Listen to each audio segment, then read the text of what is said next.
Déjà pas mal de monde, donc bonjour à tous. 37 personnes de connectées, donc on va attendre un petit peu. Donc bienvenue. Donc je suis avec Sébastien qui va nous accompagner, enfin qui va vous dévoiler pas mal de choses pendant ce webinaire. Petite chose pratique avant qu'il se présente et tout, ne vous inquiétez pas, on va faire tout ça en bonne et due forme. Donc Émilie me rappelait juste avant, pour les questions, il faut les mettre dans l'onglet questions et ensuite vous pouvez voter comme sur LinkedIn, vous mettez des pouces bleus et celui qui a le plus de pouces bleus, on traitera les questions en priorité. Et pour les autres, ne vous inquiétez pas, on répondra peut-être directement dans le chat ou sinon après par mail, vous recevrez toutes les réponses à vos questions pour celles qu'on n'aura pas pu traiter.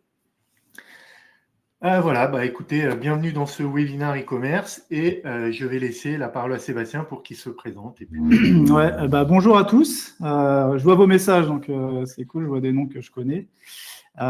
Oui, du coup, merci pour l'intro, Romain. Moi, je suis Sébastien, je suis directeur associé en charge du pôle SEO chez Resoneo.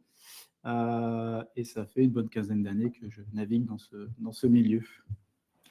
Voilà, et puis moi, c'est Romain, je suis Product Manager de la solution Edge SEO chez Fastorize et passionné de SEO aussi à côté. Alors, aujourd'hui, je suis très heureux déjà d'accueillir Sébastien dans ce webinaire parce que chez Resoneo, vous publiez beaucoup de choses sur tout ce qui est AI et LLM, beaucoup de recherches, notamment avec Olivier, on voit souvent des choses passer toujours très intéressantes. Et j'ai eu l'occasion de voir les slides un petit peu en amont et vraiment, c'est hyper sympa. En plus, je reviens de vacances. Donc, juste avant les vacances, tu oublies un petit peu tout. Donc, ça a fait une bonne reprise de lire tout ça et de se remettre à niveau là-dessus. Mais rassurez-vous, on ne va pas parler de mes vacances pendant ce webinaire, même si on en a discuté un petit peu avec Sébastien qui est parti en Suède et apparemment, c'était assez sympa. Donc, on va parler de AI et LLM. Donc, un point de situation actuel par Seb. Ensuite, je vous fais un petit focus sur le Edge SEO pour voir si vous connaissez ou pas les bonnes pratiques à appliquer. Et il vous donnera quelques tips. Restez bien jusqu'à la fin parce que pour la période pour aller plus loin, là, c'est assez sympa. Il y a quelques techniques, quelque chose que vous pouvez mettre en place qui sont plutôt chouettes. Je vais laisser Sébastien présenter Resoneo. Ouais, en quelques mots, alors nous, on est une agence de conseil en marketing digital. On existe depuis plus de 20 ans maintenant. On est situé dans Paris. On est quasiment plus de 90 collaborateurs aujourd'hui. Donc moi, je suis en charge de la partie SEO qui compte une quarantaine de consultants. On a 170 clients actifs dans tous les secteurs. On travaille... tu peux avancer, Romain, pas de souci. On est une agence indépendante et on travaille, nos métiers, ils sont sous vos yeux, c'est le SEO, le search, le shopping, l'analytics, qui est un pôle chez nous, le display, le social ad, et puis en tâche de fond de tout ça, c'est de la transmission de compétences et de l'accompagnement sur des sujets IA et outils. Et pour notre part, Fastorize, on est une société qui a été créée en 2011 et lancée officiellement en 2014 avec notre solution HPeed. Ça a été fondé par Stéphane Rios, ex-CTO du Revue Commerce, un ADN très tech chez Fastorize. On est partenaire du JDN, Google et Willowspeed, leader européen du FIO, donc c'est tout ce qui est relatif au Core Web Vitals. On optimise aujourd'hui avec notre moteur plus de 2 milliards de pages par mois. On est 30 personnes, un peu réparties sur toute la France. Et on accélère 750 sites avec notre solution et beaucoup de clients sur la partie Edge SEO. On a deux solutions, HPeed pour la vitesse de chargement de vos sites et surtout pour optimiser les taux de conversion sur les e-commerce. Et comme je disais, pour le SEO, c'est tout ce qui est Core Web Vitals pour faire le parallèle.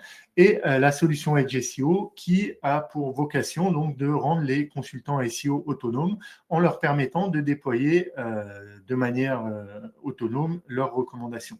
Moi, ce que j'aime bien dire, vraiment, notre ambition avec Edge SEO, c'est de vous redonner du kiff dans votre métier de SEO au quotidien en enlevant cette frustration d'avoir des belles stratégies, des belles roadmaps et de ne pas pouvoir les déployer pour X raisons, hein, soit un manque de ressources, soit un CMS qui n'est pas très flexible.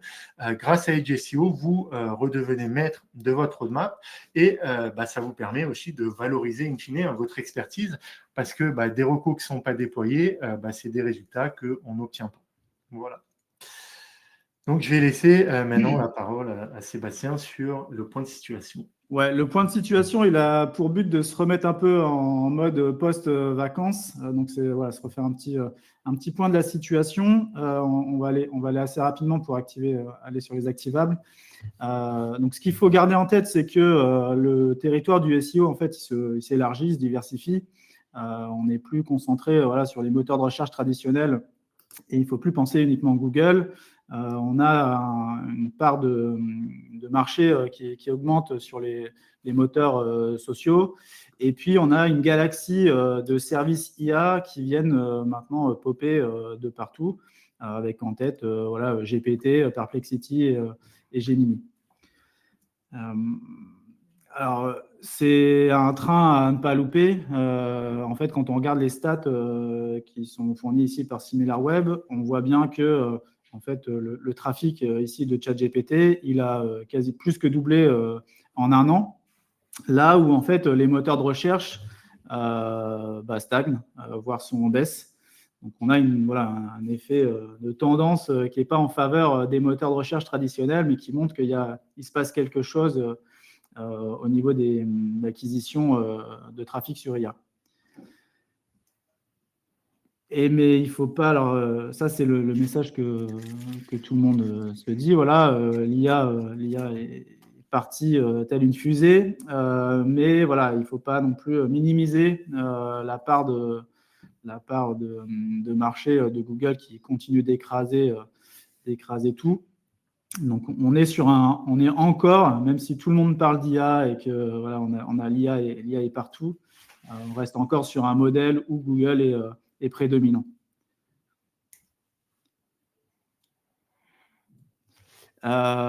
Et ce point important, c'est que on voit souvent l'erreur qui est faite de se dire, ok, l'IA va remplacer les moteurs de recherche traditionnels.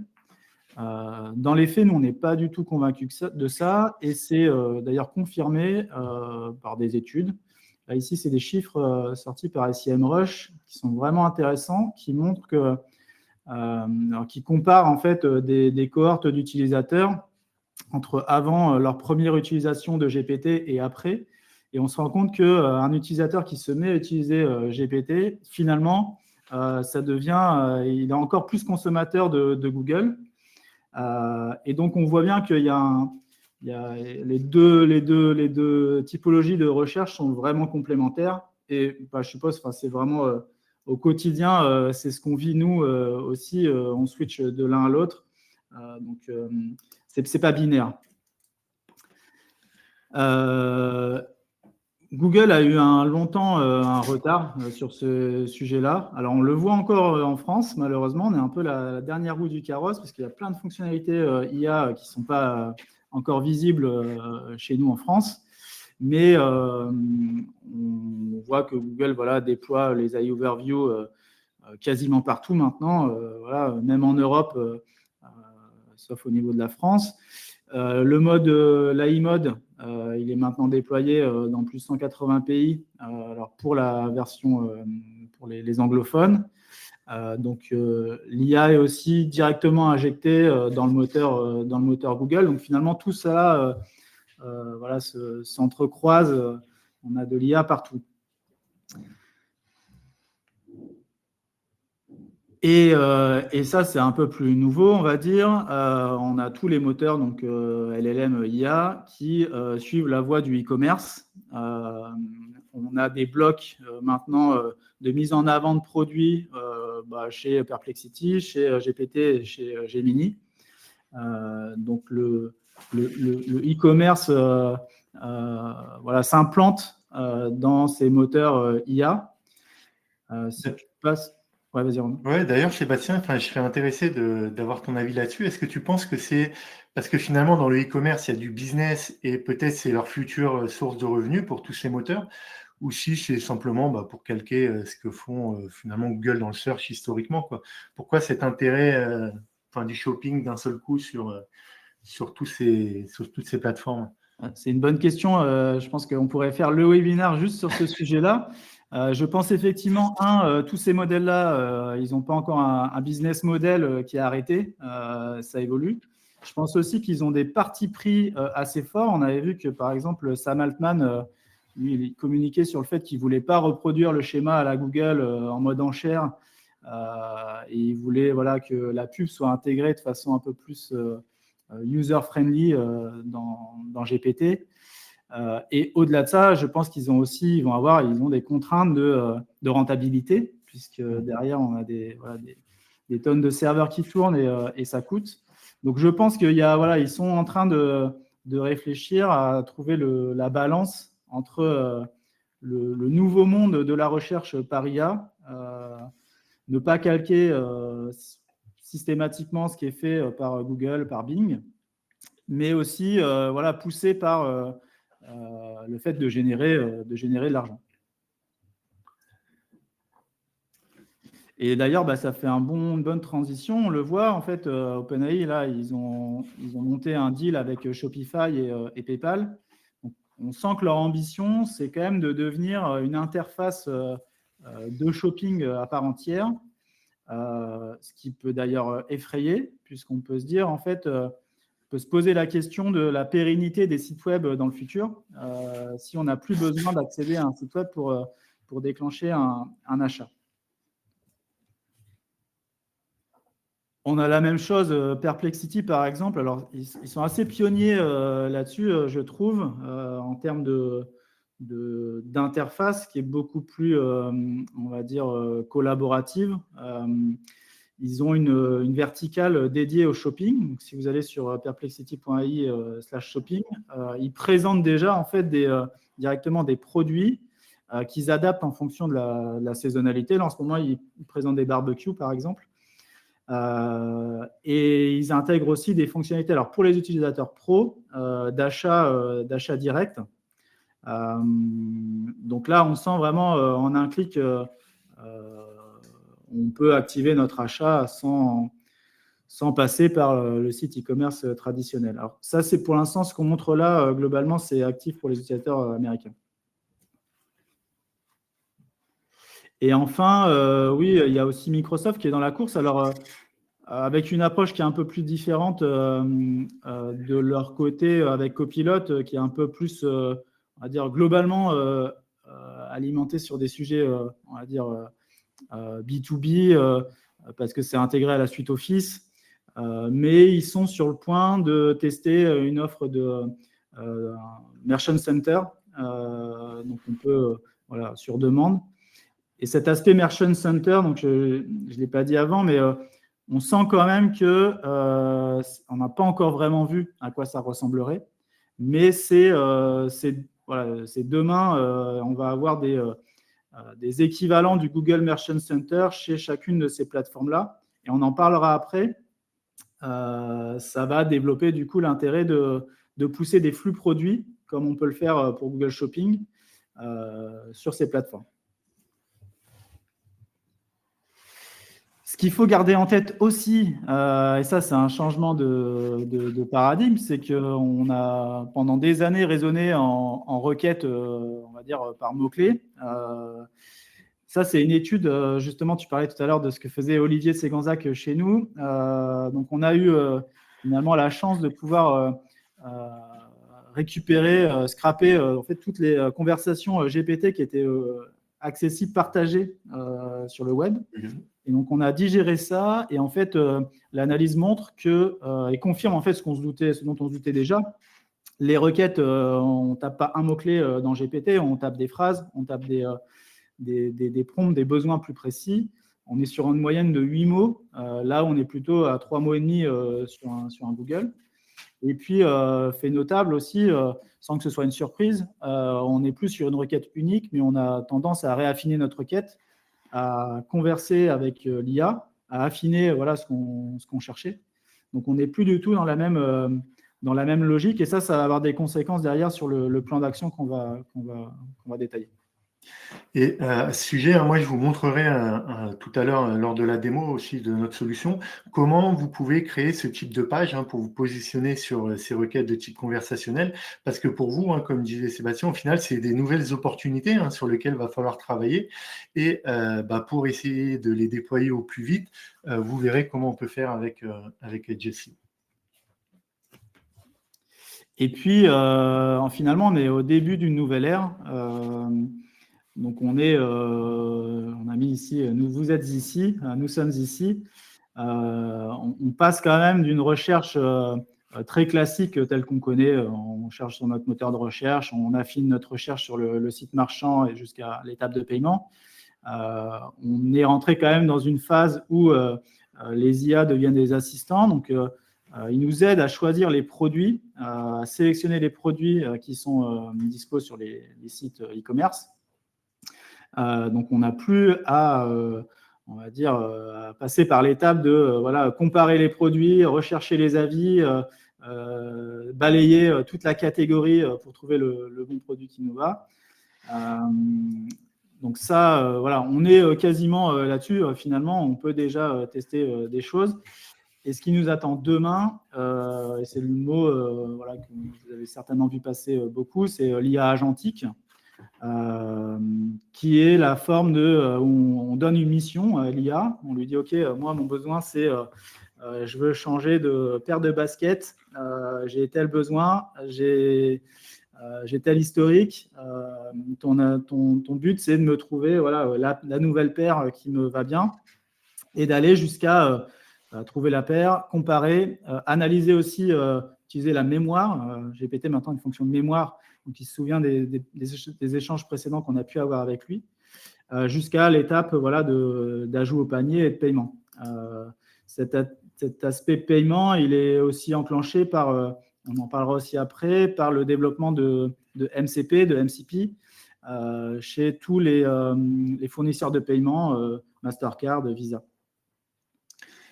D'ailleurs, c'est marrant, c'est vrai que on n'est qu'à une étape, comme tu le disais, et c'est vrai qu'on l'entend, mais pas si souvent que ça. Il y a beaucoup de gens qui se focalisent sur aujourd'hui, nous sommes ici, mais le futur, c'est vraiment, je pense, aussi la dernière étape.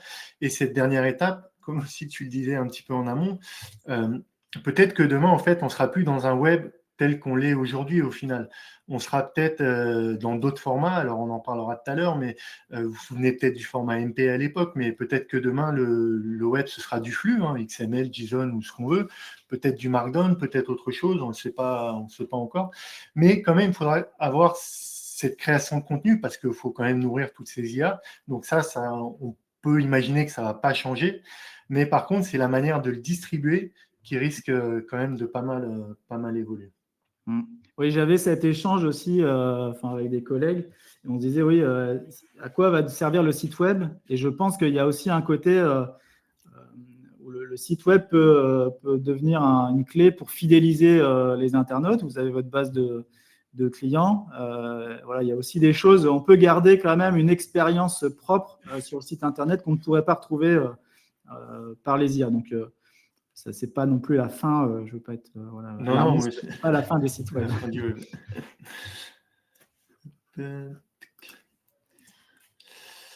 Et oui, et pour terminer, c'est aussi maintenant d'actualité finalement. On a des agents autonomes, on a des navigateurs IA. Donc il y a Perplexity qui a plusieurs initiatives avec son navigateur Comet, donc qui est sur une base de Google Chrome, mais qui est enrichi avec de l'IA partout.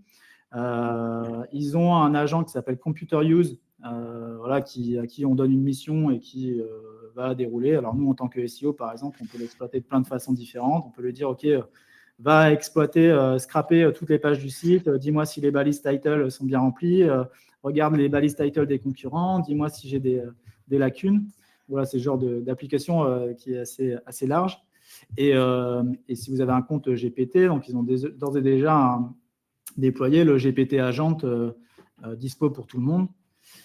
Et donc ça, on sent vraiment que là, il y a c'est assez game changer, je trouve, cet aspect agent. Ça peut être un peu long, mais il y a des choses en termes d'automatisme à à la fois pour les utilisateurs, mais aussi pour nous, en fait, tous ceux qui sont présents aujourd'hui. Je pense que ça, il faut aussi l'approprier pour gagner en efficacité dans notre quotidien. Dès qu'on a besoin de sortir des études, sortir des chiffres, comparer des choses, voilà, on a un agent à disposition. On a une question de Marie dans le chat qui dit « Pouvez-vous citer le MCP ?» Alors, le MCP, oui, on a une slide sur la fin là-dessus. Donc, On l'expliquera à ce moment-là. On va expliquer ça après. Maintenant, je vais reprendre un petit peu la main. On va faire un petit focus sur la technologie Edge SEO parce que vous vous rendez bien compte, hein, aujourd'hui, on est un peu à un tournant et il y a plein de choses à mettre en place ou pas, des tests à faire. Et en tant que SEO, vous allez avoir besoin d'agilité. Et cette technologie de Edge SEO, elle va vous permettre d'avoir cette agilité, justement. Donc déjà, première question, hein, répondez-moi normalement, il y a un petit sondage qui va s'afficher. Qui dans la salle est familier avec ce concept de Edge SEO ?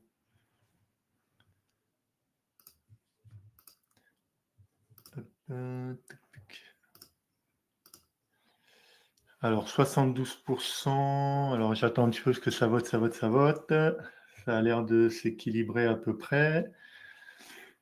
Donc, il y a quand même pas mal de gens qui ne connaissent pas. On est à 60%. Donc là, ça veut dire qu'on fait mal notre travail chez Fastorize.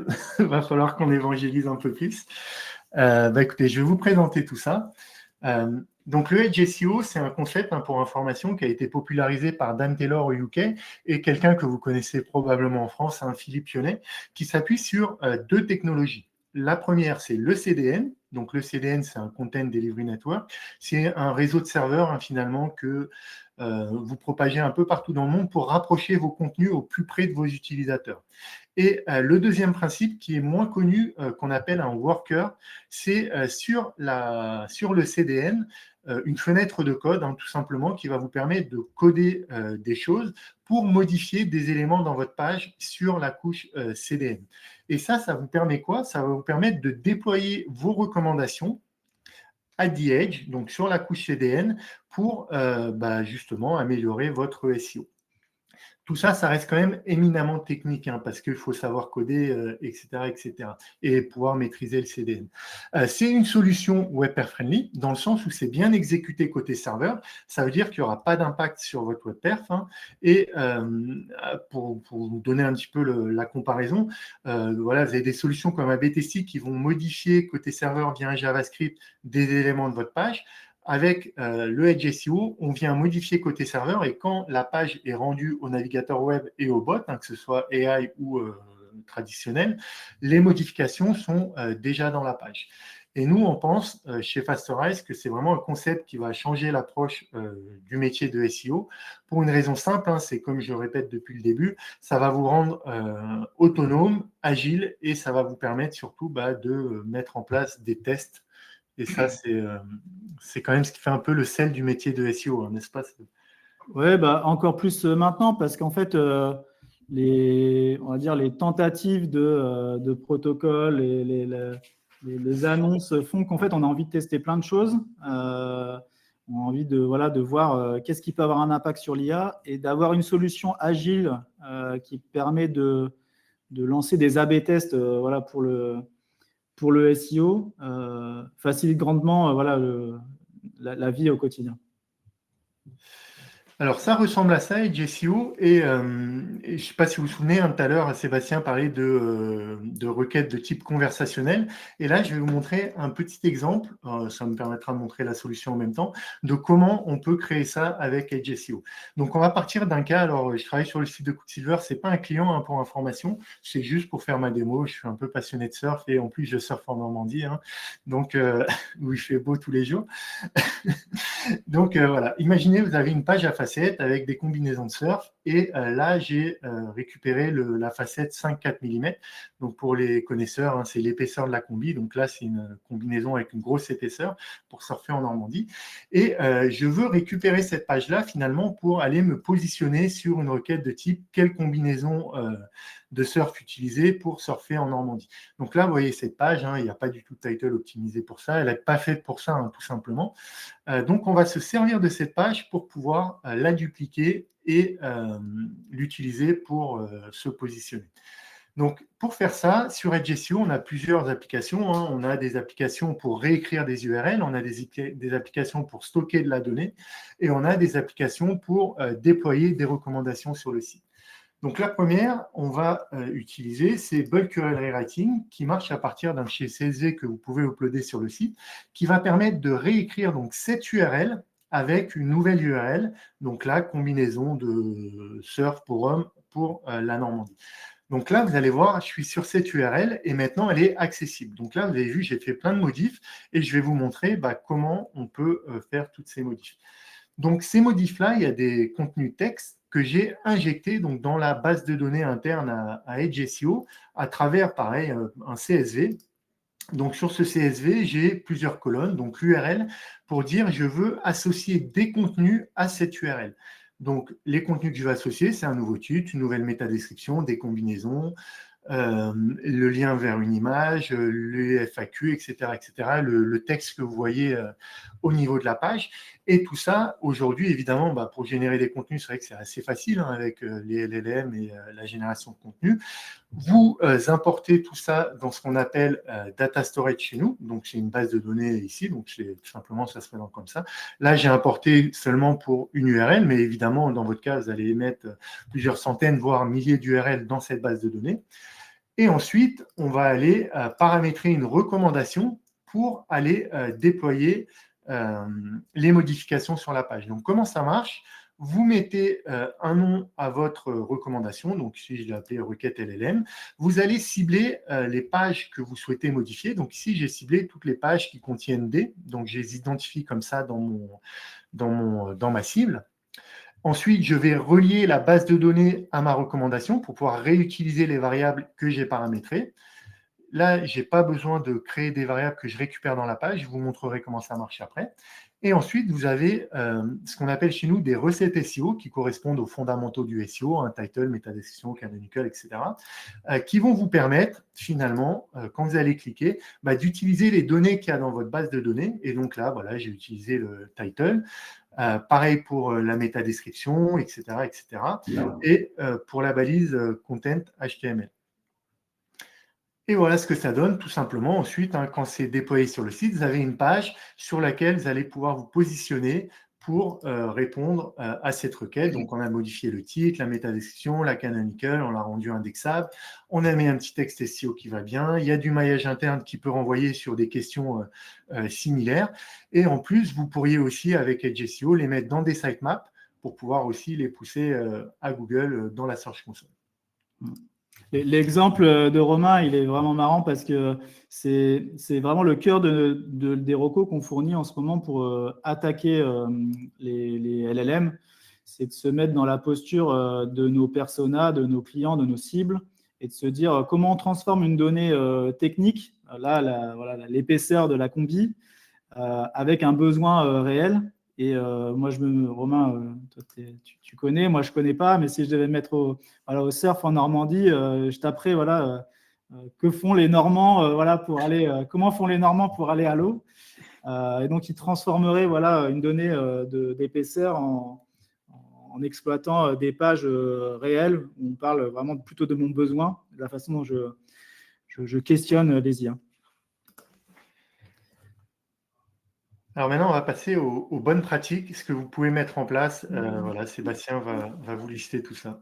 Alors attends, il y a une question. On a une question dans le chat pour l'URL rewriting. Elle est donc redirigée automatiquement, j'imagine, mais est-ce que les liens internes sont également modifiés? Alors oui, ici, j'ai fait vraiment des raccourcis pour aller vite, parce qu'on a beaucoup de choses à vous montrer. Mais alors, c'est vous qui choisissez si vous voulez rediriger ou pas votre page à facettes. Dans la majorité des cas, en fait, on ne la redirige pas pour une raison simple, c'est que le client veut la garder parce que c'est un élément de son site quand même. Là, voilà, il a besoin que cette page existe. De son côté, le client a fait en général le nécessaire. Alors, ce n'est pas valable pour tout le monde, mais en tout cas, là, sur l'exemple que je donne, Quicksilver, ils ont bien mis en noindex, nofollow et la canonical, c'est sans les paramètres, c'est la page d'accueil de la catégorie. Donc, elle n'est pas indexable pour Google. En tout cas, ça ne l'intéresse pas de la rendre indexable. Donc, en gros, les deux URL sont accessibles. Mais on pourrait faire une redirection de la première vers la seconde. Ça, c'est possible. Et on a une autre option dans Bulk URL Rating que je n'ai pas montré. C'est la possibilité d'aller remplacer justement le premier lien par ce nouveau lien partout sur vos pages. Ça aussi, c'est possible. On a également d'autres questions. Une de Ken qui demande: est-ce que tu as pu avoir des premiers retours en termes de visibilité sur les LLM sur ce type de test? Alors, moi, c'est vraiment très récent. Moi, j'ai pas de clients qui ont réellement testé ce que je vous montre. C'est pour ça un Cooksilver, je rappelle, c'est pas un client. C'est plutôt voilà, un site que j'utilise pour faire des démos. Mais là-dessus, j'ai pas de data. Après, on a des clients qui utilisent, parce que c'est le même principe pour faire de l'optimisation de pages à facettes. Et bon, là, c'était sur le search traditionnel, parce que historiquement, ça a beaucoup été utilisé comme ça, Edge SEO. Et là, il y a des résultats, évidemment, qui fonctionnent. Ok, top. Et on a une dernière question de David qui me demande si le client a un intégrateur pour déployer les recommandations de l'agence SEO, est-ce qu'il y a toujours un besoin de Edge SEO? Comment ça peut être utile? Alors, deux réponses à ça. En gros, si vous avez une équipe tech qui délivre et qui est vraiment très agile et tout, en effet, on ne va pas se mentir, vous n'avez pas forcément besoin de Edge SEO. Par contre, si vous êtes dans ce cas-là et vous avez une équipe aussi SEO très mature et vous avez besoin d'avoir vraiment cette extrême agilité où vous les testez au quotidien, là, ça peut être intéressant parce que quand même, le fait d'être autonome un petit peu, je dirais comme les équipes marketing qui utilisent A/B Testing et Chameleon, qui ne passent plus par les équipes tech pour pouvoir déployer leur propre A/B test et tout, là, il faut le voir de la même manière. Là, vous avez un outil à disposition qui va vous permettre de déployer vos recos de manière autonome, instantanée et très rapide, faire vos tests et ensuite arriver avec de la data quand vous avez testé, de voir si ça marche, si ça ne marche pas et après de les réintégrer sur votre legacy. Après, si vous avez des lenteurs côté IT, un CMS qui n'est pas très flexible et qui ne vous permet pas de déployer en continu et vous devez attendre 107 ans à chaque fois que vous voulez faire quelque chose sur votre site, là, c'est vraiment une solution qui va vous permettre de changer complètement d'état d'esprit et de vous remettre tout simplement en mouvement et de pouvoir déployer vos recours. Plus de questions. On peut passer aux bonnes pratiques. Alors, le premier sujet, la première action à déployer, c'est savoir où est-ce qu'on en est. Si tu avances, Romain, l'idée, c'est de voir comment notre marque est perçue par les IA, comment elle remonte, de regarder, on va voir après, quelle est la conséquence aujourd'hui, la situation en termes de trafic qui est amenée par les IA, commencer à monter des tableaux de bord dans GA4 pour suivre ça, de s'assurer qu'en fait, on ait bien la bonne liaison des sources de trafic IA pour les associer aux conversions. Et puis, vraiment, se considérer être dans un monde mouvant où ce qu'on se dit aujourd'hui peut évoluer dans 6 mois. Et donc, le test and learn et l'aspect exploitation d'un outil tel que Edge SEO permet de répondre à ce contexte. Et justement, pour rebondir sur le test and learn, là, il y a quelque chose en ce moment qui monte, des hypothèses. Est-ce que le Markdown, c'est un bon format pour les LLM? Alors, on sait qu'ils aiment bien ce format-là parce que c'est plus simple à lire, un petit peu de la même manière que le JS est compliqué pour les bots de Google parce que c'est coûteux à exécuter et ça va coûter de l'argent finalement à l'infra de Google parce qu'il crawl des milliards de pages. Peut-être qu'un format Markdown pour des LLM, ça va être plus rapide à parser. Vous allez enlever le menu, le footer, tout ce qui est inutile à la page et ça va lui donner l'information principale plus rapidement. Ça, par exemple, c'est ce genre de test que vous pouvez mettre en place avec Edge SEO. Donc, je vais vous montrer un deuxième exemple. Là, je vais aller assez vite parce qu'il y a pas mal de choses et rassurez-vous, en fait, si vous voulez une démo personnalisée, n'hésitez pas à me contacter après sur LinkedIn et on vous fera ça tranquillement. Mais là, l'idée, c'est quand même de montrer quand même pas mal de choses que Sébastien veut vous partager. Donc, simplement, vous allez utiliser une recette SEO qui s'appelle HTML to Markdown chez nous. Vous allez cibler les pages, donc toutes les pages produits, par exemple, de votre site, vous pouvez dire toutes les pages produits, je vais les transformer en Markdown pour les bots AI. Et là, ça devient intéressant parce que c'est vrai que de la même manière qu'à l'époque où il y a eu AMP, fallait maintenir deux choses à la fois et c'est complexe, c'est chiant, c'est source d'erreur, etc., etc. Là, vous continuez de gérer votre site normalement et nous, on vient se câbler sur votre site pour générer de manière instantanée à chaque fois la version Markdown. Donc, je n'ai pas besoin de tout ça et je vais juste utiliser la recette HTML to Markdown. Vous allez pouvoir cibler via des sélecteurs CSS les contenus que vous voulez vraiment transformer en Markdown et aussi y inclure les métadatas. Donc, un exemple ici où j'ai dit je veux uniquement la page produit et que la partie produit de Quicksilver et aussi les métadatas. Et donc, ça donne ça en Markdown. Donc, vous avez les métadatas, sans oublier de récupérer tout ce qui est Open Graph et schéma Power Product. C'est très important pour les LLM aussi, parce que ça leur permet de faciliter la compréhension de la même manière que Google. Et après, là, vous avez le format de la page uniquement de la partie produit en Markdown qui est transformé. Voilà. Tout ça, c'est automatique et pour chaque page produit. Top. Alors oui, si je reviens sur la partie mesure, alors du coup, oui, ça c'est un exemple de regex que vous pouvez vous approprier maintenant pour suivre le trafic des LLM. Et aussi, l'idée, si tu avances, Romain, c'est d'avoir vos propres données, parce qu'il y a beaucoup de bruit autour de l'IA, beaucoup de bruit autour des tendances. Par exemple, nous, on a vu cet été donc, un service qui s'appelle Profound, qui a annoncé qu'ils avaient mesuré, c'est un service qui permet de faire de l'analyse de visibilité dans les LLM.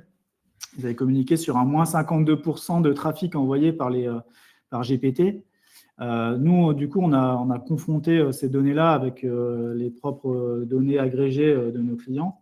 Et on se rend compte qu'en fait, finalement, alors oui, il y a des baisses parce que c'est la saison de l'été et probablement que tous les étudiants qui sont des gros consommateurs, je pense, de GPT étaient peut-être sur la plage en Normandie.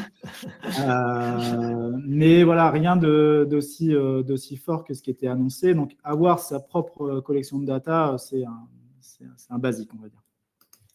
Ou en Suède, au bord d'un lac, Sébastien.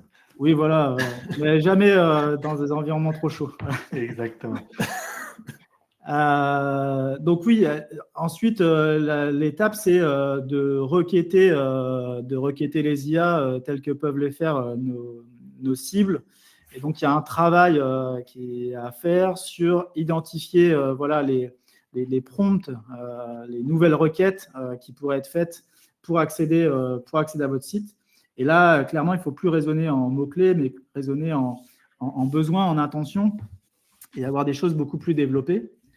Donc ça, c'est une première étape. La deuxième étape, c'est aussi de se dire, à chaque fois que je fais une requête dans un moteur IA, à chaque fois, globalement, il va me sortir une réponse assez différente. Donc, une fois, il peut citer ma marque, une fois, il ne la citera pas. Parfois, il va la citer tout le temps, ou parfois, il va la citer jamais. Mais en gros, on a quand même besoin de moyenniser les réponses des IA avant de se faire un avis définitif sur oui ou non, j'apparais ou j'apparais pas. Il y a deux façons, il y a deux indicateurs à suivre quand on se dit est-ce que les IA parlent de moi. C'est de regarder si, la marque est citée. Donc, si c'est écrit, voilà, je vous conseille les combinaisons Quicksilver pour surfer sur la plage. Donc, voilà, c'est écrit Quicksilver. Mais il y a la deuxième le deuxième indicateur à suivre qui est est-ce que je suis sourcé, est-ce que j'ai un lien qui renvoie vers ma fiche produit ou ma page de catégorie. Donc, c'est deux notions différentes, mais qui sont complémentaires. Et puis, une fois qu'on a vu ça, on peut se dire, OK, on peut pousser encore l'analyse un peu plus loin et de se dire où est-ce que je remonte, dans quel ordre je remonte dans les réponses des IA, à quel concurrent ou à quel service ou à quel média je suis associé, et est-ce que l'IA me cite de façon favorable ou défavorable.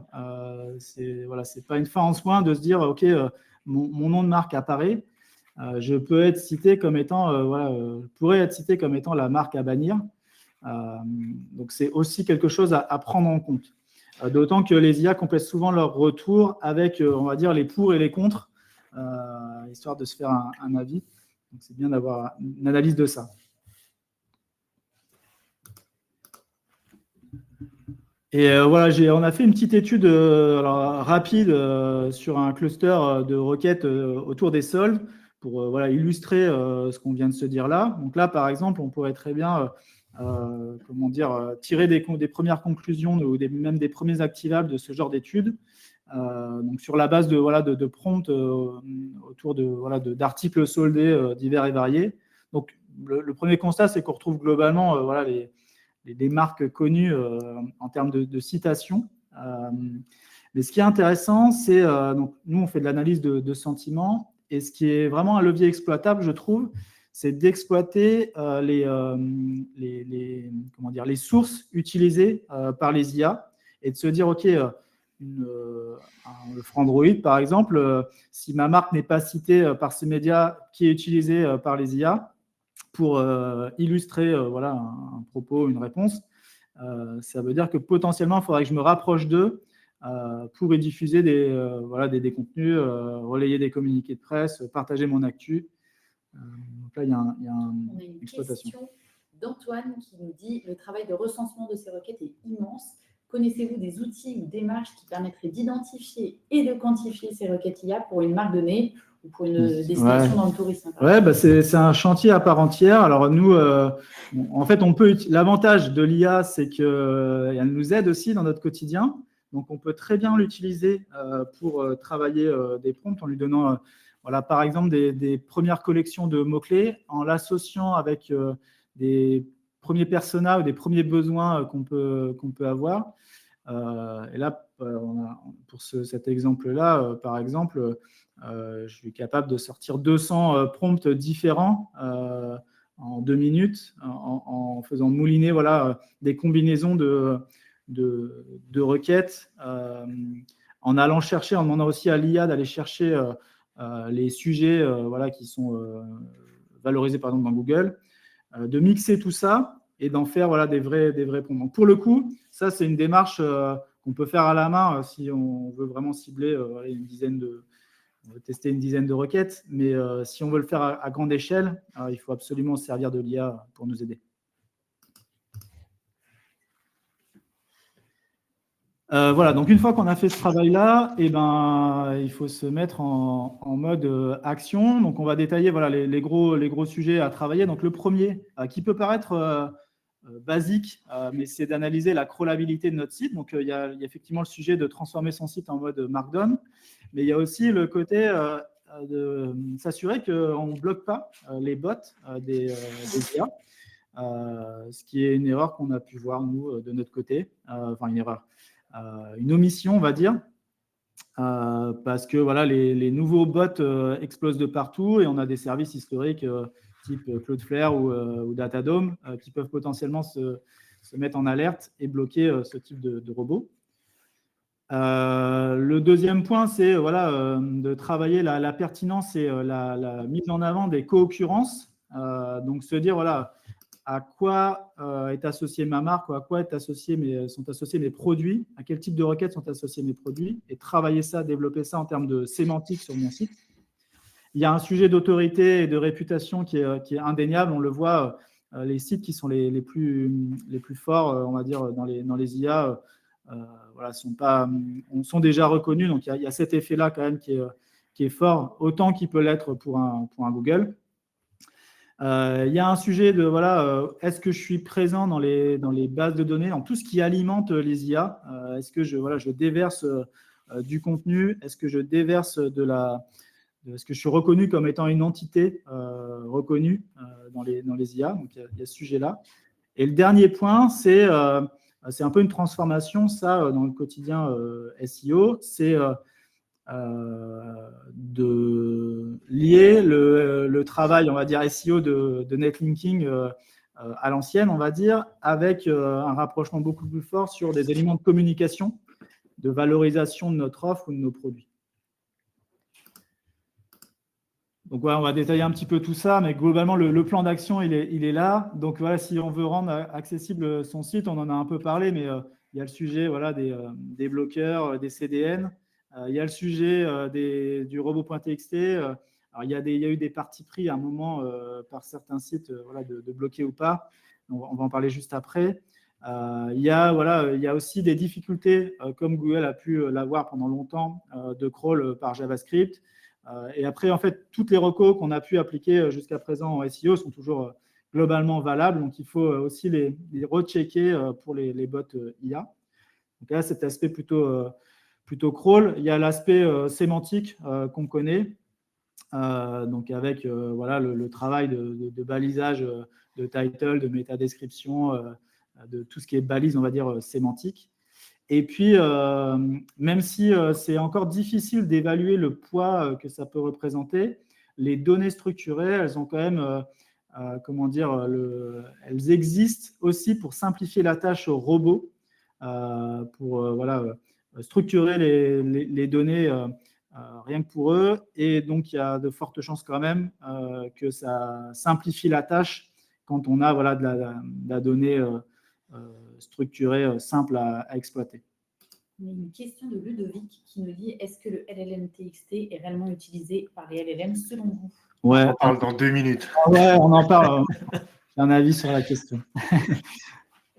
Et oui, donc sur voilà, un robot.txt, voilà le genre de sujet qu'on peut faire. Et typiquement, c'est une fonctionnalité, je crois, que vous avez dans Edge SEO. Ouais.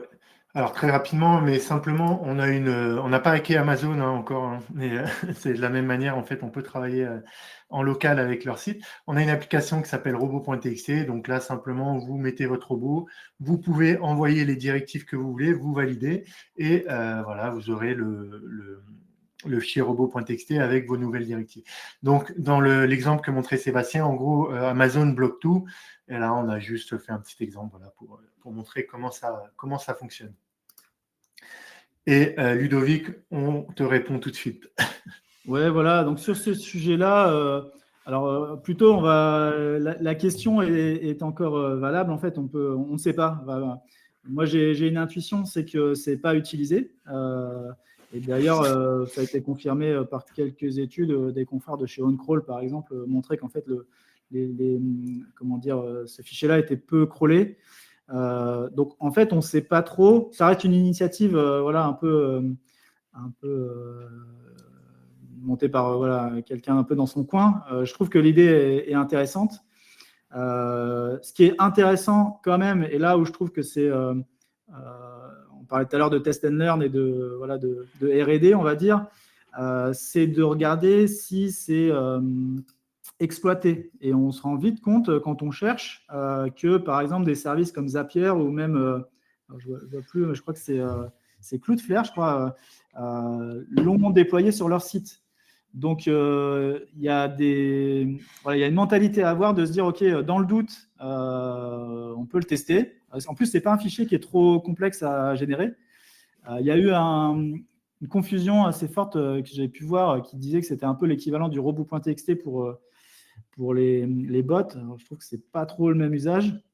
C'est plutôt une sorte de sitemap. On liste un peu nos contenus, on les détaille, on les décrit. Donc, ça simplifie la tâche au bot. Moi, j'ai la sensation que pour l'instant, ce n'est pas un fichier qui est vraiment, c'est pas du tout game changer, c'est même pas utile. Mais dans le doute, ça peut être rapide à être implémenté. Donc, pourquoi pas l'activer. Ouais, et juste pareil, hein, chez Fastorize, nous, on pense que le test and learn, c'est important et c'est pour ça qu'on l'a mis en place aussi. Il y a une application, voilà, très rapidement, vous pouvez copier-coller le contenu de votre fichier et il sera accessible pour les bots. Je rejoins vraiment Sébastien. Hein. En réalité, pour le moment, ça ne semble pas vraiment utilisé, mais si c'est simple à mettre en place, voilà, pourquoi vous en privez? Alors, j'entendais des gens dire aussi, ouais, mais vous donnez de l'information sur la structure de votre site, sur ceci, sur cela. Rassurez-vous, hein, aujourd'hui, vous faites un crawl, vous pouvez l'avoir, à part si vous blindez votre site. Vous regardez les sitemaps, vous pouvez avoir des infos. Vous regardez le robot.txt, vous pouvez avoir des infos. Donc, je ne suis pas sûr que voilà, vivre dans cet état d'esprit va faire changer quelque chose. Bon, après, peut-être sur des niches ultra concurrentielles, vous n'avez pas envie de montrer trop de choses. Mais bon, c'est quelque chose voilà, que vous pouvez mettre en place facilement. Et on n'est pas obligé de tout montrer. Voilà, en mode test, on peut se dire, OK, j'ai voilà, mes top pages que je veux juste valoriser. Tout le monde les connaît de toute façon, donc il n'y aura pas de souci. Sans pour autant voilà, lister les centaines de milliers de pages de mon site dans ce fichier. Et enfin, on en a parlé, voilà, la partie données structurées qui reste un basique SEO. Elle est, je trouve, essentielle dans le monde du e-commerce pour plein de raisons, pour activer les étoiles sur les avis, pour avoir les snippets qui vont bien dans Google. Donc, de toute façon, ça, c'est intéressant. Et il y avait une question sur des grands acteurs qui utilisent des additional properties. Ça, je suis un peu plus un peu plus partagé. En fait, la priorisation de tous ces sujets, elle dépend de la roadmap et des contraintes qu'il y a sur le site. Dans un monde en fait, où on peut déployer toutes nos recos en 10 minutes, il faut tout exploiter, voilà, à condition que ça alourdisse pas le temps de chargement du site. Donc, il faut foncer. Mais la réalité, je pense qu'elle est tout autre. C'est qu'on a plein de sujets, plein de chantiers, des correctifs dans tous les sens, et qu'on se retrouve à devoir prioriser les sujets. Et si on n'arrive pas à savoir s'il y a un effet bénéfique, généralement, c'est laissé aux oubliettes. Donc là, en fait, pour répondre à la question si oui ou non il faut le faire, c'est est-ce qu'en 10 minutes, je peux l'implémenter? Si la réponse est oui, alors go. Et c'est une belle passe décisive pour vous montrer comment on fait ça avec Edge SEO.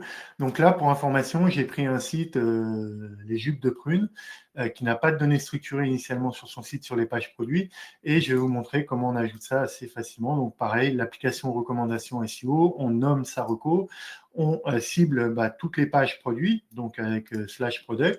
Là, j'ai pas besoin de base de données. Là, par contre, je vais faire un truc intéressant avec la solution, c'est que sur la page, je vais aller récupérer des éléments dans la page et les stocker dans une variable.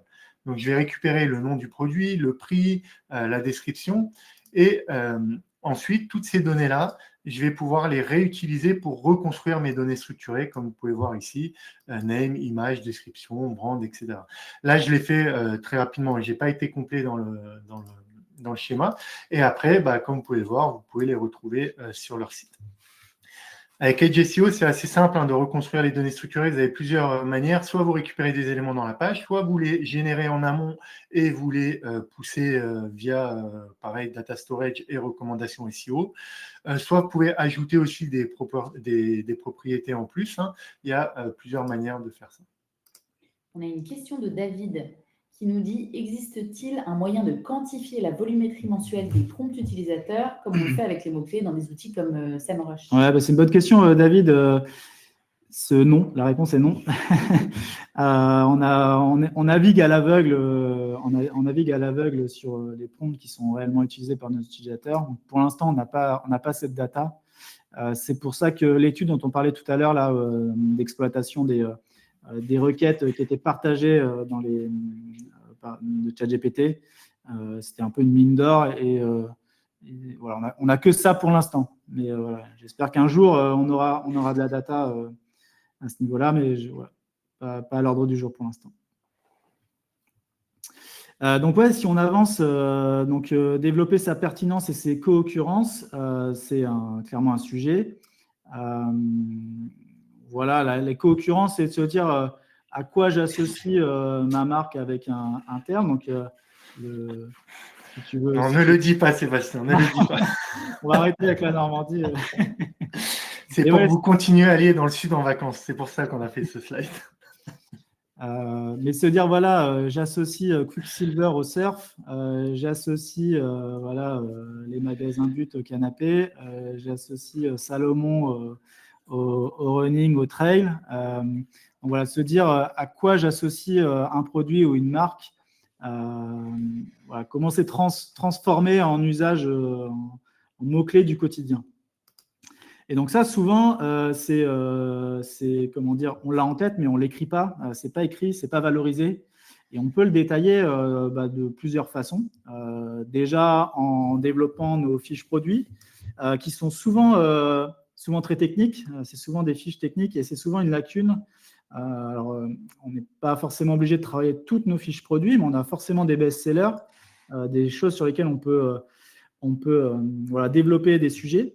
Et c'est d'autant plus important de le faire que les IA souvent se basent pas mal sur les avis clients, soit de notre propre site, soit trouvés à l'extérieur. Et ce serait dommage que les IA s'alimentent d'avis potentiellement négatifs parce qu'il y a une mauvaise expérience, je ne sais pas, de livraison.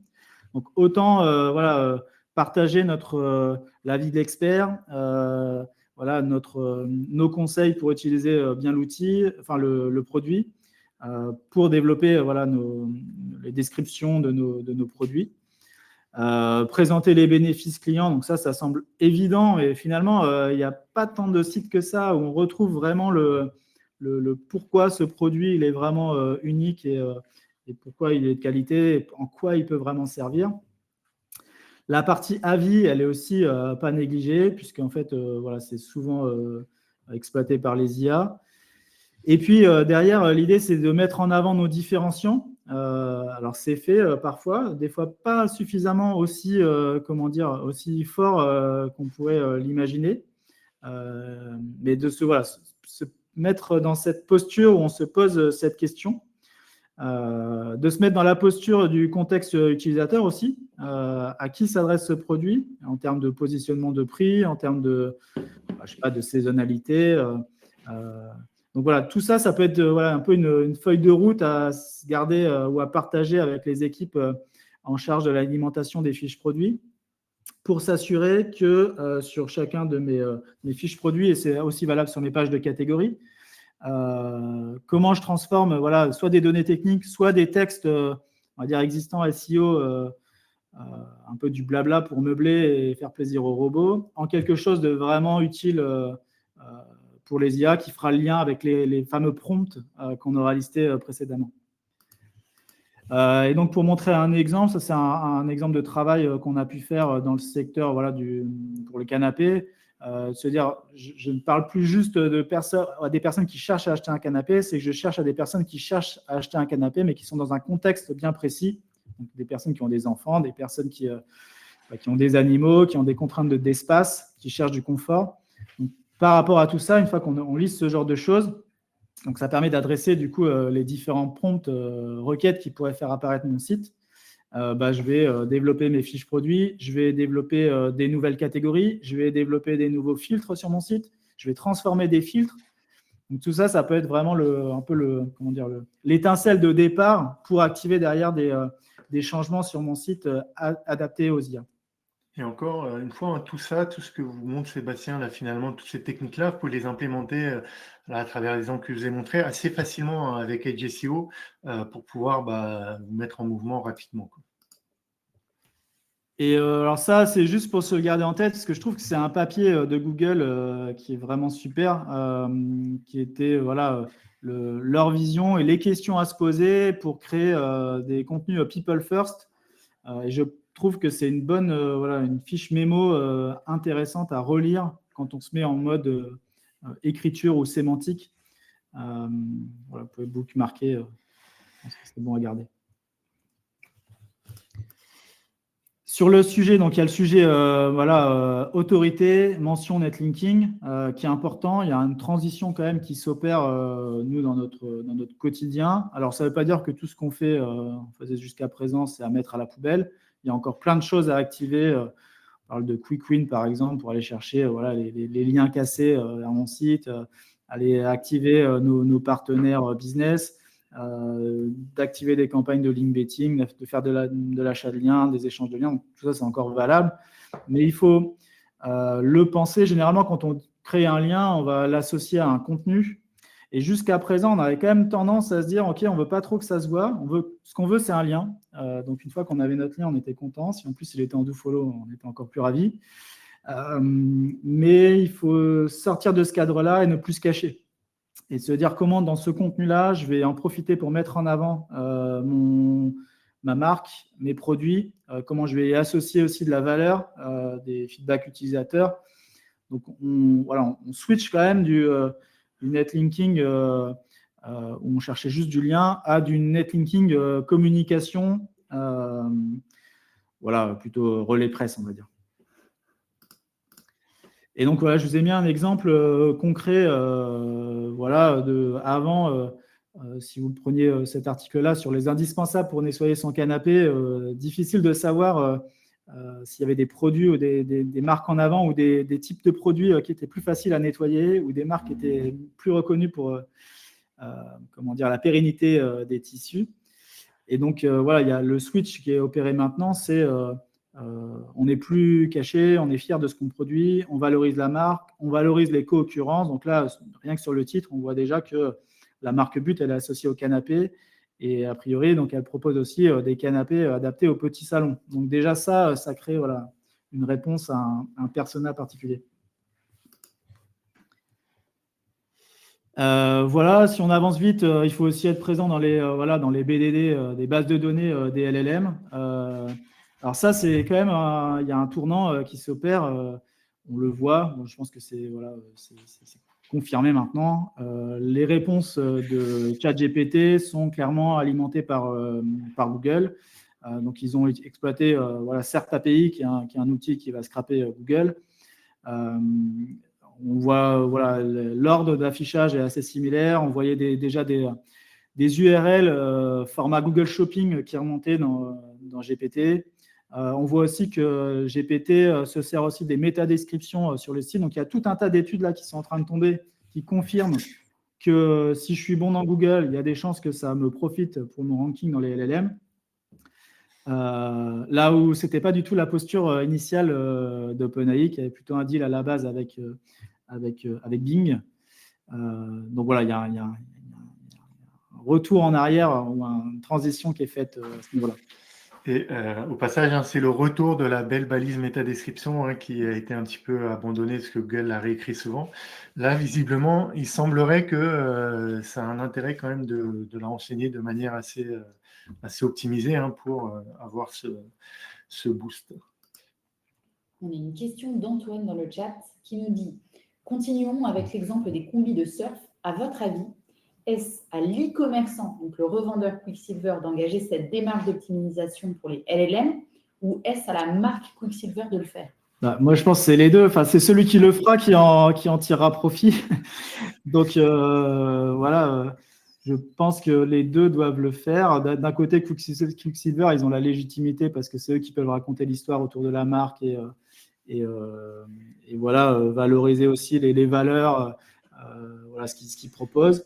Et le e-commerçant revendeur, je pense qu'il peut être aussi malin et être peut-être plus agile pour développer justement ces contenus en se créant moins de brides, en disant ok, moi je peux foncer, Quicksilver, je peux raconter ce que je veux dessus, donc je peux l'associer à Quicksilver à la Normandie, sans problème.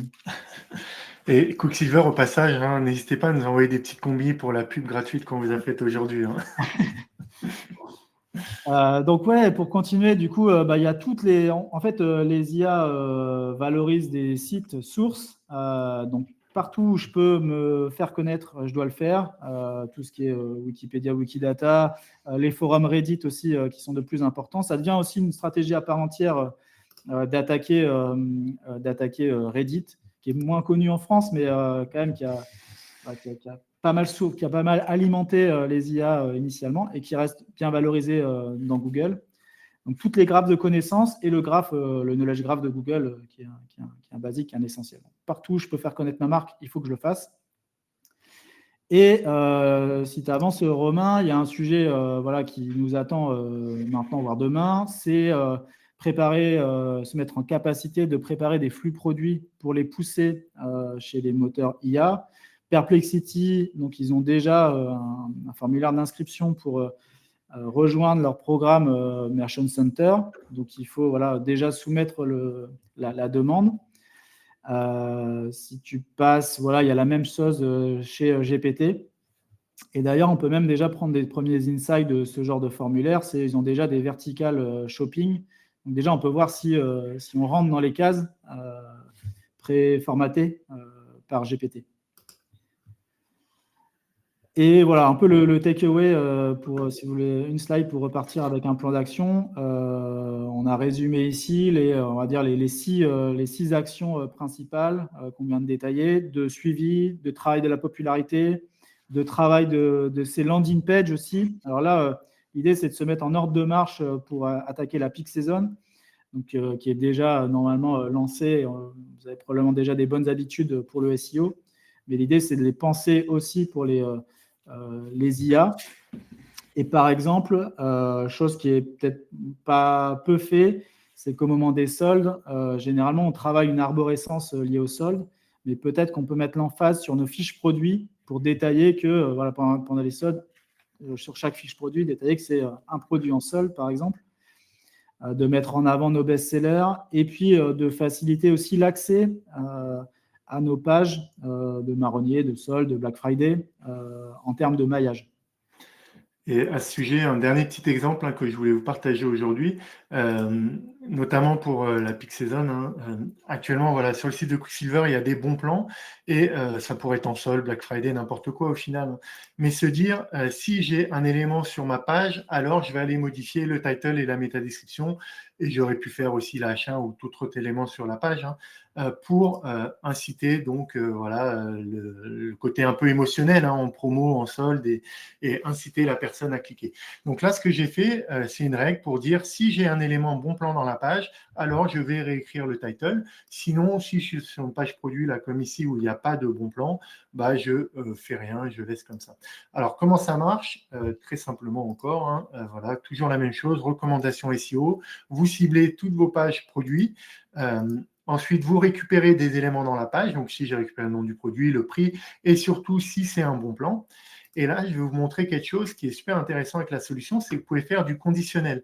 Donc, si c'est un bon plan, alors je vais modifier ma title avec voilà, promo, des emojis, ce genre de choses. Sinon, je laisse mon titre. Et ça vous permet vraiment dans vos pages, en fonction, là, on parle pour les soldes, mais ça peut être autre chose. S'il y a un prix qui n'est pas inférieur à temps, vous mettez à prix doux, sinon vous mettez rien, etc., etc. Ça vous permet vraiment de conditionner vos pages finalement en fonction d'éléments que vous pouvez rencontrer dessus. Et ça, pour les soldes, le Black Friday et tout, c'est vraiment super intéressant parce qu'on a souvent cette problématique, c'est de lancer les choses au bon moment, de pouvoir modifier ses titles, rajouter son maillage interne à un instant T. Et c'est vrai, des fois, côté tech, on n'a pas cette bande passante à ce moment-là et c'est soit fait trop tôt, soit fait trop tard. Et de la même manière, il faut l'enlever aussi après. Des fois, ça traîne un peu en longueur, ça reste et ça peut être pénalisant parce qu'il y a aussi des questions réglementaires. On n'a pas le droit de mettre je crois, l'indication solde à certains moments. Enfin, il faut vraiment que ce soit bien timé. Et du coup, avec Edge SEO, vous pouvez activer, désactiver très facilement l'ajout et retirer ça quand la période est terminée. Alors, quelques petites choses pour aller plus loin et vraiment rester, si vous êtes là, ou re-regardez le replay, parce que moi, j'ai trouvé là-dedans voilà, qu'il y avait des choses qui sont assez sympas et qui ne sont pas forcément mises en place partout. Donc, voilà, écoutez Sébastien, il va vous en dire plus. Ouais, parce qu'on dépasse pas mal sur le Ouais, là, on a explosé, là. Mais plein de choses à dire. Oui, parce qu'il se passe des choses quand même. Il y a des nouveautés IA, par exemple, dans le Merchant Center de Google avec l'essayage virtuel. Donc ça, c'est des choses quand même à suivre et sur lesquelles on pourrait profiter. Alors pour l'instant, c'est aux US, mais ça pourrait tomber en France. Ils ont des fonctionnalités aussi de tracking de prix, donc qui est intégré directement avec des notifications qui sont envoyées sur les smartphones. Ils ont la fonctionnalité de Buy for Me, où c'est voilà, Google qui va procéder au paiement pour vous. Donc, il y a quand même aussi ce changement d'accélérateur pour l'acte d'achat qui est intégré côté Google. Et puis, nous, on peut l'exploiter aussi. Voilà, pour remonter dans les IA et dans les moteurs, on aurait dû commencer par ça, mais il faut de la matière, il faut du contenu, il faut des visuels, il faut des vidéos. Et donc, on peut faire des nouvelles choses aussi avec des modèles qui deviennent de plus en plus puissants. Alors, on aurait pu parler de Nano Banana, le nouveau modèle de Google. Là, c'est un modèle qui s'appelle Kling, qui est vraiment sympa, qui permet de merger en fait des fiches produits. Il y a déjà eu, alors si je ne dis pas de bêtises, c'est Mango qui a déjà été cité pour avoir testé ce genre de dispositif de génération de visuels par IA. Donc, en fait, on n'a plus d'excuses pour ne pas générer des visuels sur notre site. Et au-delà, enfin, vraiment, moi, je trouve que c'est... finalement, on dit peut-être que demain, on n'ira plus sur les sites parce qu'on fera ça voilà, de manière conversationnelle sur les LLM. Et c'est peut-être au niveau de l'expérience, alors même si un LLM, enfin un chat GPT, etc., pourrait proposer ça, probablement. Mais je pense que c'est au niveau de l'expérience qu'on va proposer sur un site qu'on va réussir justement à créer cette émotion et à fidéliser nos clients et finalement leur donner envie de retourner sur notre site plutôt qu'aller faire un achat sur un chat GPT ou autre chose. Et donc, dans le même genre, on a aussi des capacités sur la génération de vidéos, de mise en mouvement, on va dire, d'une fiche produit. Si on voyait tout à l'heure sur l'exemple Quicksilver, ils ont déjà ce genre de choses. On peut vraiment le systématiser par IA. Alors, sur des produits on va dire, simple. Et voilà, ça reste de la simulation et pas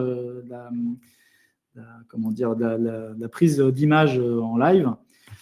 Mais ça enrichit grandement voilà, nos fiches produits avec un service tourné utilisateur en vraiment plus. Et tout ça, mine de rien, on a le virus du SEO, donc on parle avec le prisme SEO, mais il ne faut pas oublier que tout ça, ça peut aussi servir les campagnes voilà, de sponsorisées.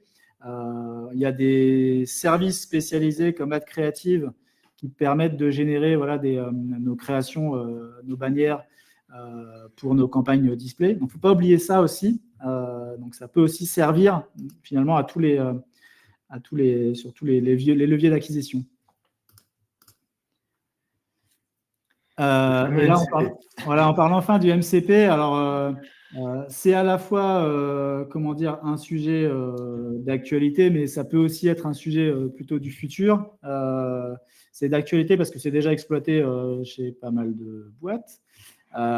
C'est grosso modo l'API pour les IA. Donc, c'est ce qui permet à voilà, un modèle tel que GPT ou Perplexity ou Claude, de se brancher à votre base de données, à vos data, et d'aller directement piocher ces informations en direct chez vous, sans passer par un tiers qui, a priori, aujourd'hui, est plutôt soit leur propre robot, soit Google.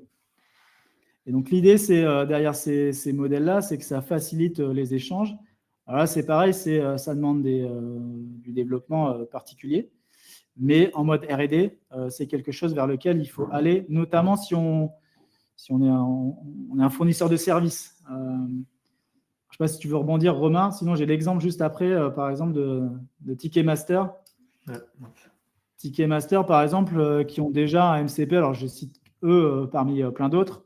Mais typiquement, en gros, quand je requête ici Perplexity, je suis directement... le modèle, peut-être Claude, ça, je pense. C'est plutôt Claude. Quand je requête Claude, il active directement le MCP de Ticketmaster pour aller chercher directement les prochaines expositions qui vont parler de dinosaures à Paris. Donc, l'idée aussi, ça permet de répondre aussi à des sujets d'avoir de la fraîcheur sur lesquels les IA peuvent s'appuyer. Et encore une fois, enfin, juste pour terminer un peu là-dessus, les MCP, au final, derrière la philosophie de tout ça, c'est comme toujours, en fait, faciliter l'accès à votre contenu, que ce soit facile d'accès, que ce soit facile à analyser, pour qu'il soit en fait repris aussi en priorité et que voilà, si je sais pas, Ticketmaster, lui, il a son MCP et Ticketak, par exemple, il l'a pas. Bah, peut-être que c'est lui qui sera cité à chaque fois en priorité, quoi. Donc, c'est toujours un petit peu le même mindset qu'on a déjà quand même en SEO, avec les données structurées, un tas de choses sur lesquelles on veut faciliter l'accès à la donnée au bot. Bah, c'est un outil en plus qui va vous permettre finalement de le faire. Yes. Et on termine avec 2 points d'aide de l'IA dans notre quotidien. Le premier, c'est en fait, sur des sites e-commerce, on a souvent des difficultés de gestion du maillage interne, notamment quand on a voilà, des descentes produits qu'on veut associer à des fiches produits, qu'on veut mailler tout ça, créer des cocons, créer des regroupements par type de filtre. On peut clairement accélérer sur ce type de dispositif de boîte de liens, par exemple, en exploitant l'IA qui nous facilite la tâche, notamment pour créer les regroupements de produits ou associer des expressions proches ou créer des combinaisons de produits, des bundles de produits. Se dire, OK, si je cherchais ma combinaison, ça se trouve, je cherche en plus la planche de surf, la serviette qui va bien, et j'en sais rien, la pochette pour pas mouiller la voiture en rentrant. Voilà, on peut imaginer plein de choses. Et là, pour le coup, l'IA peut vraiment nous aider. Là où jusqu'à présent, c'était un travail tellement fastidieux, finalement, qu'on ne s'y lançait même pas parce que voilà, c'était peine perdue de réussir à traiter tout. Voilà, et une fois que vous avez généré tous vos liens, encore une fois, hyper simple de les déployer avec notre solution. Donc, pour répondre un peu à quelqu'un qui demandait si on pouvait faire du maillage interne, enfin, déployer des blocs de maillage interne, c'est tout à fait possible et hyper simple avec la solution. Et puis, la dernière idée voilà, qu'on vous propose aujourd'hui, on aurait pu en lister des dizaines d'autres, c'est aussi de se dire, OK, grâce à l'IA, j'ai plus de barrières pour développer mes marchés, pour traduire mes contenus. Je peux rapidement voilà, activer de la, de la traduction de mes pages. J'en profite pour glisser un mot voilà, que j'ai appris récemment, qui est le mot idiomatique, qui consiste à intégrer voilà, des expressions populaires du pays, du marché sur lequel je veux m'implanter, pour créer du contenu voilà, qui ne soit pas de la traduction littérale pure et dure et qui puisse contenir potentiellement des erreurs, mais de se dire, voilà, on va créer du contenu vraiment quasiment d'un natif présent sur place. Donc là aussi, on peut clairement accélérer sur de la traduction. Ça me permet juste de dire juste un truc par rapport à ça. Chez Fastorize, c'est quasiment terminé, mais on ne l'a pas montré aujourd'hui. Vous avez la possibilité aujourd'hui de faire ça aussi automatiquement. Dans cet exemple, par exemple, vous avez une page voilà, qui est en français. Vous allez pouvoir récupérer automatiquement les contenus de la page, les faire traduire via une API DeepL, un LLM, enfin ce que vous voulez, les stocker dans Data Storage et recréer une page en italien, en anglais ou en chinois pour pouvoir la rendre accessible. Donc tout ça, vous pouvez l'automatiser.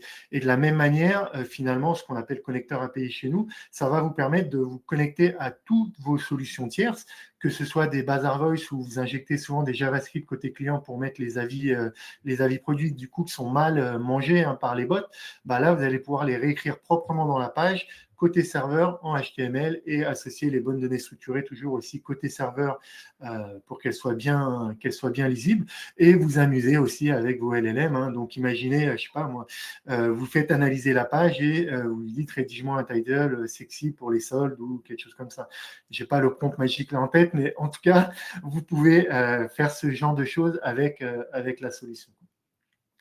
Donc on va passer aux questions. Désolé, on a super débordé, mais en vrai, c'est plaisant aussi pour nous, je pense, de prendre notre temps pour pouvoir vous exposer tout ça. Je pense qu'on a débordé parce qu'on a pris les questions au fil de l'eau. Voilà. Aussi, ouais. Alors, tac, le replay sera-t-il envoyé? Oui. Comment est envoyée la version Markdown au LLMS?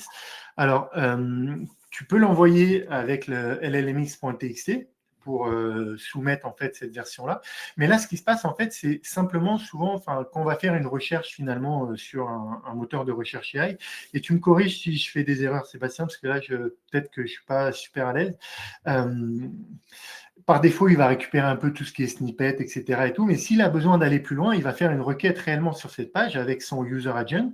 Et quand il va aller requêter cette page, vous n'avez rien à faire, c'est le contenu HTML classique, mais sauf que ce contenu-là, pour le robot, il va être transformé en Markdown automatiquement et il aura la page en Markdown. C'est simplement comme ça que ça va fonctionner.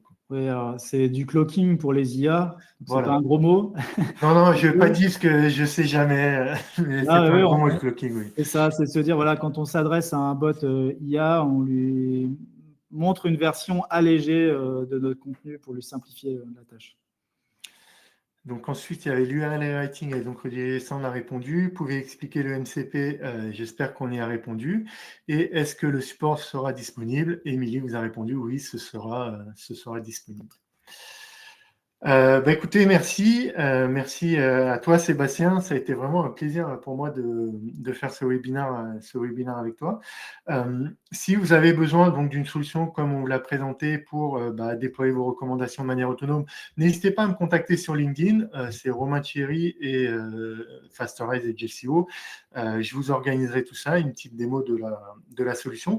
Et si vous avez besoin d'une agence, alors je laisserai le redire Sébastien, mais si vous avez besoin d'une agence qui est avec beaucoup d'expertise, n'hésitez pas à contacter Réseau Néo, et en plus qui travaille pour le coup avec notre solution sur certains clients, donc ils ont l'habitude.